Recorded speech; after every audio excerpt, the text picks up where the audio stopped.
Dessas mortes que a OMS estima que estejam relacionadas à poluição do ar, que são em torno de 7 milhões, 4,2 milhões está associada à poluição ambiental, poluição externa, que é a característica das grandes cidades. O que viver numa cidade como São Paulo, para mim, ou no Rio de Janeiro, como o senhor, as pessoas que vivem em grandes cidades, o que isso significa na minha saúde respiratória, por exemplo?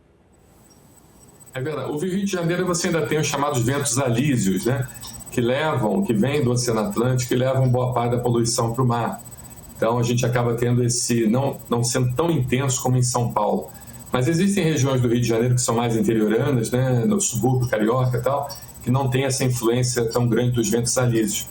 Mas, de certa forma, é como eu havia falado, você até falou uma coisa muito importante, que é a questão da poluição indoor também, né? Essa poluição indoor, que é dentro das nossas casas, às vezes ela é mais agressiva do que a poluição fora das nossas casas. Mas vamos falar um pouquinho da poluição que é fora das nossas casas, depois a gente entra nesse assunto.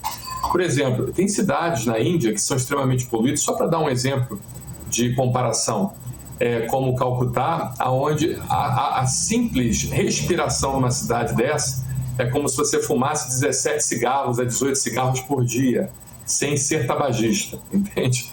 Então você vê a agressividade. Então o que acontece? Os gestores públicos precisam tomar atitudes para que haja uma redução da poluição, principalmente em grandes cidades, porque a poluição é uma realidade, a poluição ela realmente mata e a poluição ela amplifica as reações alérgicas em geral.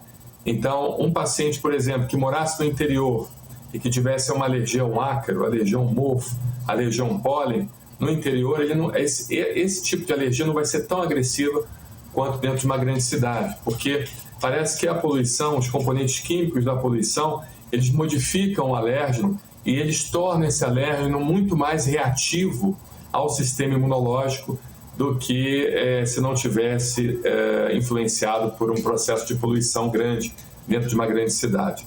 Então, realmente, é mais um problema de saúde pública, é mais um problema de gestão de grandes cidades para que haja uma redução, hajam políticas públicas efetivas para que haja uma redução em grandes cidades da poluição. Eu sei que isso acaba afetando a questão econômica, mas a gente precisa também ver do outro lado a questão da saúde, que acaba afetando também economicamente a saúde daquela cidade e a economia daquela cidade. Então, é muito importante que os gestores se atentem a essa situação.